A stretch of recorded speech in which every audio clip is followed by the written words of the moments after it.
21 अक्टूबर वो दिन है जिस रोज नेताजी सुभाष चंद्र बोस ने सिंगापुर में रात को 12 बजे बहुत खच भरे हुए हॉल के अंदर ये घोषणा की थी कि मैं आज ब्रिटेन और फ्रांस के विरुद्ध विधिवत युद्ध का ऐलान करता हूं और मैं आज आजाद हिंद सरकार का गठन की घोषणा भी करता हूं। इस सरकार का पहला प्रधानमंत्री और राष्ट्रपति मैं स्वयं होऊंगा और उस सरकार को 9 दिन में 10 देशों ने मान्यता दे दी थी, जिसमें रूस और जर्मनी दुश्मन दोनों शामिल थे।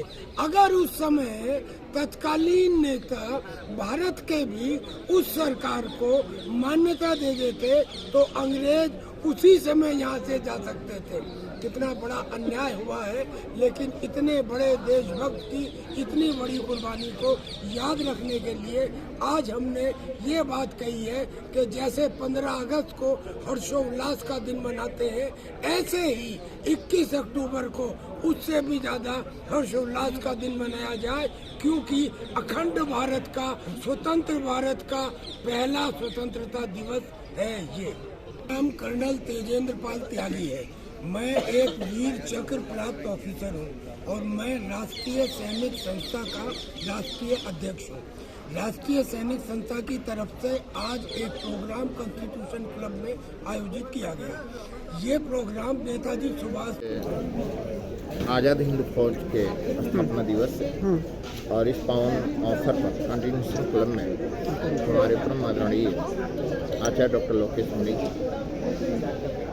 और कर्नल साहब त्यागी साहब, राजीव जोली जी एवं समाज के बहुत ही वरिष्ठ और सैनिक जो संस्था है उसके सभी पदाधिकारीगण सभी लोग आ जाए। और सबका एक ही मांग है कि 21 अक्टूबर को जिस प्रकार से 26 जनवरी मनाते हैं, 15 अगस्त मनाते हैं, 23 जनवरी मनाते हैं, ऐसे ही 21 अक्टूबर को आप एक राष्ट्र दिवस घोषित करें। और क्योंकि आज़ाद हिंद फौज, उस समय आज़ाद हिंद फौज 21 अक्टूबर 1943 में इसका स्थापना हुई। और जब राष्ट्र के चिंतन की बात करते हैं, राष्ट्रहित की बात करते हैं, सुभाष चंद्र बोस कोई छोटी शख्सियत तो नहीं है। जब उनके लिए इतना सारी चीज़ें हैं तो हम सब लोग सरकार से मांग करते हैं, सैनिक फाउंडेशन मांग करता है कि 21 अक्टूबर को आप राष्ट्र दिवस बनाएं, जिससे कि हमारे युवाओं के लिए एक प्रेरणा का स्रोत। धन्यवाद।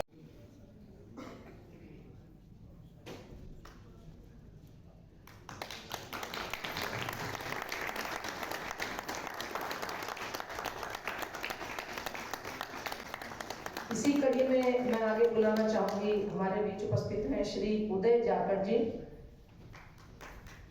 वो आए और जनरल विपिन बख्शी जी का स्वागत करें। उन्हीं के साथ हमारे बीच है वेद प्रकाश जी, प्रदेश संयोजक दिल्ली वेद प्रकाश जी, चंदन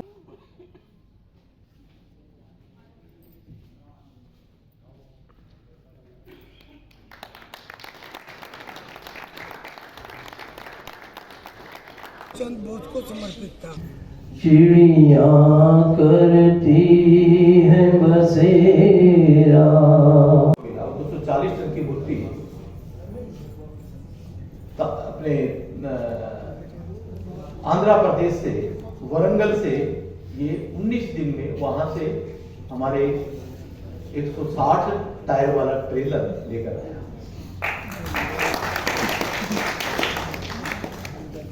अब कहते हैं ना, जाग रहा है जनगण मन, अब निश्चित ही होगा परिवर्तन। ये वास्तव में निश्चित ही परिवर्तन होगा। मुनि जी ने एक लाइन में अपने को कहा कि वो लड़ाई तो हमने लड़ ली नेताजी के और जीत भी गए और आज आजाद भी हो गया। अब जो चाहिए वो चाहिए व्यक्ति निर्माण। एक लाइन के अंदर संकेत करके जा रहे हैं, व्यक्ति निर्माण। वो होगा कैसे? क्या अकेले जय हिंद बोलने से व्यक्ति निर्माण हो जाएगा? एक भाव है जय हिंद, हमारे में कुछ क्षण के लिए पावर आ जाती है और देश के लिए सब कुछ नौछावर करते हैं, बड़े क्षणिक है। तो व्यक्ति निर्माण धीरे धीरे होता, स्नेह होता है। प्रभु श्री राम जो है, मैं कहना चाहूंगा आप सबसे 5 नारे एक साथ लगवा रहा हूं आज। बोलिए जय हिंद, जय जिनेंद्र, जय श्री राम, जय श्री कृष्ण, जय हिंद। इस देश की आन बान और शान के लिए, क्योंकि देश की सुरक्षा केवल नदियों, पहाड़ों या सीमा रेखाओं से नहीं, देशवासियों के चरित्र बल पर निर्भर करती है। और देशवासियों का चरित्र बल को ऊंचा उठाने के लिए प्रेरणा जो है हमें प्रभु श्री राम का जीवन चरित्र देता है। इसलिए वो भारत की अस्मिता है, भारत की आत्मा है। और उन पर जब कथा हो रही हो तो बना राष्ट्रीय सैनिक संस्था के सदस्यों से और अधिक और ऐसे समर्पित मिलेंगे। तो मैं पुनः आपको आमंत्रित करते हुए, और मैं भारत सरकार जिन्होंने इस देश को स्वतंत्र कराने में अपना सर्वस्व बलिदान कर दिया, ऐसे नेताजी का स्मरण कर रहे हैं। और मैं इस अवसर पर नेताजी सुभाष चंद्र बोस जी के सम्मान में यह कहना चाहूंगा कि इतिहास कांच के टुकड़ों का नहीं, उज्जवल हीरो का बनता है। और इतिहास घास के तिनकों का नहीं, फौलादी तीरों का बनता है। अरे संग्रामीण में हथियार डालने वालों, इतिहास कायरों का नहीं, ऐसे सुभाष चंद्र बोस जैसे महान बलिदानी वीरों का बनता है। और इसलिए मैं अहिंसा विश्व भारती संस्था की ओर से, विश्व शांति केंद्र की ओर से, अपनी ओर से आप सभी के स्वर में स्वर मिलाता हुआ चल रहा था, तो मुझे लग रहा था कि 80 वर्ष के जवान के साथ 65 वर्ष का एक प्रौढ़ चल रहा है। इन्होंने जो पीड़ा उठाया है, और अभी हमने अनेक सभी विद्वान वक्ताओं को सुना, मैं उसको दोहराना नहीं चाहूंगा, इतना ही कहूंगा। मैं भी भारत सरकार से, मेरी ओर से, आपकी ओर से, हम सबकी ओर से पुरजोर अपील करता हूं कि 21 अक्टूबर को महान स्वतंत्रता सेनानी, आजाद हिंद फौज के संस्थापक, इसको चाहे कि जिस रूप में आप आपस में सहमति कर ले, इसको डिक्लेरेशन दिवस के रूप में, इसको नेताजी दिवस के रूप में, किंतु 21 अक्टूबर डिक्लेयर अवश्य होना चाहिए। हमारे सुभाष चंद्र जी का एक संकल्प बहुत ही प्रबुद्ध और दूरदृष्टिवादी महाविभूति थे। क्योंकि जो दूरदृष्टिवादी व्यक्ति होता है उसकी आयु अल्प होती है, ये ध्यान रखने की बात है। जो दूरदृष्टिवादी व्यक्ति होते हैं, क्योंकि उनका जो जीवन है हर समय एक राष्ट्र हित और संसार हित की चर्चा में रहते हैं और बहुत ही दिव्य होते हैं। केवल मैं आज यही कहना चाहता हूं, कभी हमारे सतथी जी जो कह रहे थे, सभी लोगों ने कहा कि 21 अक्टूबर को इस प्रकार से संपूर्ण हमारे सरकार, क्योंकि उस समय भारत सरकार आजाद हिंद फौज एक सरकार, आजाद भारत सरकार का एक उनका संकल्प था कि हम अपने राष्ट्र के इस प्रकार से बनाएंगे कि हम सब लोग दिव्य होकर के, अद्भुत होकर के एक आनंद पूर्वक अपने जीवन को यापन करेंगे। तो हम यही सरकार से मांग करते हैं और आप सबसे भी यही प्रार्थना करता हूं कि 21 अक्टूबर को जिस प्रकार से 26 जनवरी मनाते हैं, 15 अगस्त मनाते हैं, ऐसे ही 21 अक्टूबर को हम आप सब मांग करें, सरकार इस दिन को ठीक और भव्य बनाए। उन्हीं कामनाओं के साथ कहें। पहला सरकार जो बनता है तो उसमें मंत्री बनते हैं, उसमें बैंक बनता है, उसमें करेंसी नोट होता है, उसमें एम्बेसीज होते हैं, दूसरे देशों को उसको रिकग्नाइज करना होता है। तो ये सारी चीजें आजाद हिंद सरकार के पास थी। तो it was a full fledged government of India, Azad India. तीसरी एक अच्छी बात, हरिंदर सिंह धामी है जो कि चेयरमैन है श्री गुरुद्वारा प्रबंधक कमेटी, उन्होंने बहुत अच्छी बात की, बिना अर्थ के परमार्थ नहीं हो सकता, मतलब बिना पैसे के आप परमार्थ नहीं कर सकते। तो इसके लिए आप हम लोग सब, वो कहते हैं हमारे गुरुद्वारे में जो भी जाता है वो मत्था टेकता है और वो हम अच्छे कामों में लगाते हैं। तो हम भी इसको अडॉप्ट करेंगे और जहाँ जहाँ से हो सकता है हम लोगों को बोलते हैं कि राष्ट्रीय सैनिक संस्था को आप और आगे बढ़ाने पे आप चेक करें, उसने कहा MINIMA है मिनिमल, यानी कि करीब करीब 0। तो ये मैं थोड़ी कह रहा हूँ, ये लेकिन जो खास बात मैं आज कहना चाहता हूँ वो ये कि नेताजी ने ये कहा था कि मुझे सांकेतिक संप्रभुता मीन्स मुझे सॉवर्निटी जो चाहिए वो सांकेतिक नहीं चाहिए, मुझे सॉवर्निटी चाहिए संपूर्ण। यानी कि अगर देश की संप्रभुता है तो लोगों की संप्रभुता भी होनी चाहिए। और लोगों की संप्रभुता का मतलब उन्होंने क्या कहा कि जंगल, पहाड़, नदियां, जमीन, ये जो है, और जहाँ पर ट्राइब्स हैं उन ट्राइबल एरिया में वो जगह उनकी है, लिहाजा अपने संसाधनों का इस्तेमाल करने की स्वतंत्रता उन लोगों को होनी चाहिए जो वहाँ है। और ये नेताजी ने कहा था, उन्होंने कहा था कि मुझे लोगों की संप्रभुता चाहिए। अब इसका मतलब क्या हुआ कि जो उनके अधिकारों का अतिक्रमण हो रहा है, मैं कहता हूँ कि आज क्योंकि नेताजी ने जो आज काम किया है उसमें ये बात भी जोड़ी जाए कि अब सरकार कोई भी होगी, अब आप ये ना समझे नेपाल हो चुका, बांग्लादेश हो चुका, वैंकूवर हो चुका, मोरक्को हो चुका, कम से कम आधा दर्जन देश ऐसे हैं जिसमें जैन जी हो चुका है। और आज बच्चे उठ सकते हैं, खड़े हो जाएंगे, हमारा अधिकार है साहब, हमारी जमीन है, उस जमीन के ऊपर हम क्या चाहते हैं, आज से नहीं पुरखों के वो जमीन हमारी है। और हमारे नेताजी सुभाष चंद्र बोस ने कहा था कि जो जमीन जिसके पास रही है उसकी संप्रभुता और उसको इस्तेमाल करने का अधिकार उसी को मिलना चाहिए, लिहाजा हम खड़े हो जाएंगे। सबको हम जब भी साथ मनाएंगे, वंदे मातरम वंदे मातरम वंदे मातरम गाएंगे।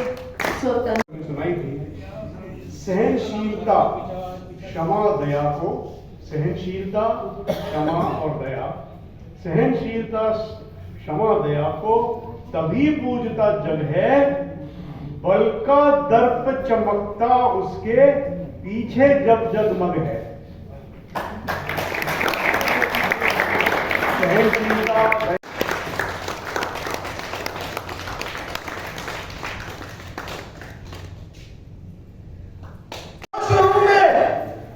युवाओं में देशभक्ति का जोश हूं मैं, वीरता से भरा हुआ सुभाष चंद्र बोस हूं मैं, वीरता से भरा हुआ सुभाष चंद्र बोस हूं। नेताजी ने एक नारा दिया था, तुम मुझे खून दो, मैं तुम्हें आजादी दूंगा, तुम मुझे खून दो, मैं तुम्हें आजादी दूंगा। नेताजी ने कहा कि अगर कोई भी अन्याय हम पर करता है तो उस अन्याय को सहना सबसे बड़ा अपराध है और उसके अगेंस्ट हमें तुरंत एक्शन लेना चाहिए। नेताजी सुभाष चंद्र बोस पर आज यहाँ पर ये जो कार्यक्रम आयोजित किया गया है, इसके लिए मैं कर्नल त्यागी जी का, राजीव जॉनी खोसला जी का और सारे हमारे अतिथिगण का तहे दिल से शुक्रिया करता हूँ। कल अशफाकुल्लाह खान साहब का जन्मदिन है, उनकी भी चंद पंक्तियां मैं आपके सामने रखना चाहूंगा। बातें करने वाले तो बहुत होते हैं, जो सच को सच कहे उसकी साख होती है, होती है। माँ को माँ कहे, जो माँ को माँ कहे उनकी कास्ट नहीं पूछा करते, जो माँ को माँ। समय बड़ा तूफान प्रबल पर्वत झुक जाया करते हैं। अक्सर दुनिया में लोग समय के चक्कर खाया करते हैं, लेकिन कुछ ऐसे होते हैं जो इतिहास बनाया करते हैं।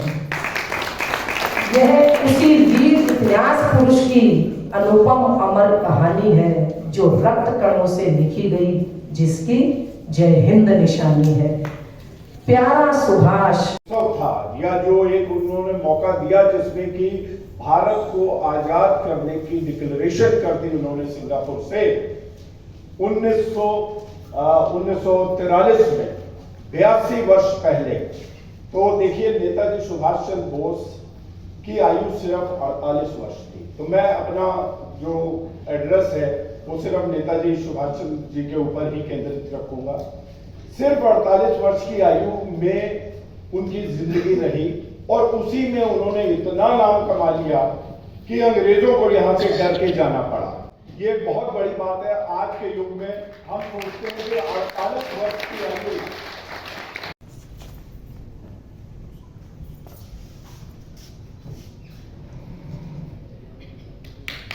तालियों की गड़गड़ाहट कम नहीं होना चाहिए।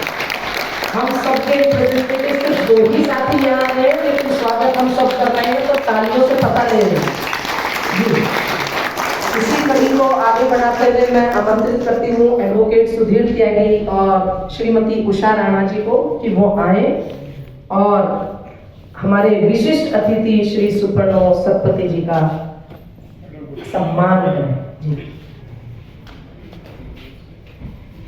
सुधीर त्यागी जी और उषा जी।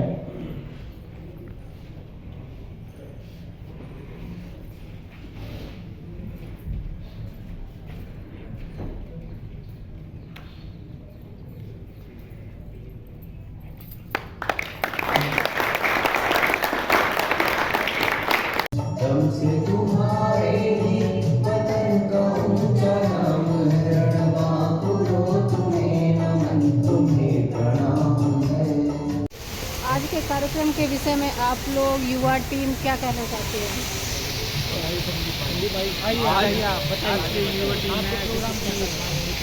आज हमारे सुभाष चंद्र बोस जी के बारे में 21 अक्टूबर को नेताजी के क्या कहते हैं, जैसे 26 जनवरी और 15 अगस्त मनाया जाता है, उसी प्रकार 21 अक्टूबर को नेताजी ने जो आज़ाद हिंद फौज सरकार की स्थापना करी थी, तो उसके उपलक्ष्य में मनाना चाहिए 15 अगस्त और हमें मनाना चाहिए। हम ये आगे अपनी आवाज़ बढ़ाना चाहते हैं कि इंडिया की जो गवर्नमेंट है, गवर्नमेंट ऑफ इंडिया, इसे अप्लाई करें। हम ये चाहते हैं, हम इनसे अपील करना चाहते हैं और आप लोग के लिए और मीडिया के माध्यम से भी और युवा खासकर देश का युवा अगर नेताजी के जो पद चिन्हों पर चलेगा तो बहुत जरूर क्रांति हो सकती है।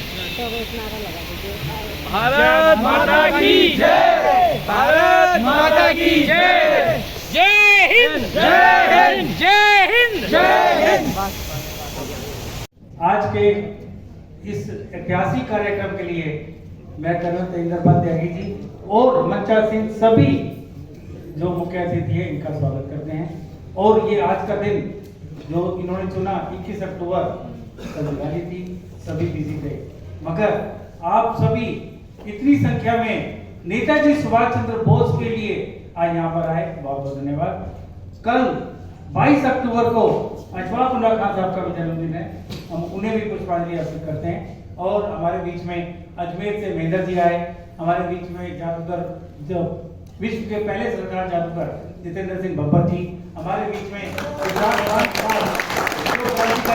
में नहीं है, और हमारे बीच में और मुंशीपालिया जी और सभी के सभी एक बरोबर हैं। आप बैतूल से भी आए, हमारे बीच में त्रिवेदी जी, ये महेंद्र नागर जी, सभी हमारे बीच में राष्ट्रीय सैनिक संस्था के आप सभी सिपाही हैं, आदरणीय ज्ञान जी, भूषण कुमार जैन जी और हमारी बहन करिश्मा जैन जी, जिन्होंने आपके बीच में एक कविता पेश की थी। त्रिवेदी जी का नाम लीजिएगा, त्रिवेदी जी और सभी का बहुत बहुत धन्यवाद। और सभी से एक निवेदन है कि ये जो एक स्पेशल घड़ी, जैसा सर ने पहले बताया था, मुझे कहीं जाना पड़ा था, ये स्पेशल घड़ी बनवाई है हमने कि नेताजी सुभाष चंद्र बोस के आज के दिवस के उपलक्ष्य में कि नेताजी सुभाष चंद्र बोस को जो नेताजी दिवस आज का घोषित किया जाए, हमने वही घड़ी पूरी बनाई है और ये कुछ लोगों को देंगे हम। जय हिंद, जय भारत, धन्यवाद। ये हैं विश्व के पहले सरदार जादूगर जतेंद्र सिंह बब्बर, महामायाजाल, दिल्ली, पंजाब, नोएडा, हाथी गायब कर देते हैं। और चलिए आपसे बात करती हूँ मैं। क्या नाम बताया सर आपने? जतेंद्र सिंह बब्बर। हाथी कैसे गायब कर देते हैं? जादू एक कला ही नहीं, महाकला है। अच्छा। इसको हर युग में अपनाया गया है और जादू का मतलब होता है जादू। हाँ। जिस इंसान को जितनी ज़्यादा जानकारी है कामों की, वो उतना बड़ा जादू है। डाल पर सोने की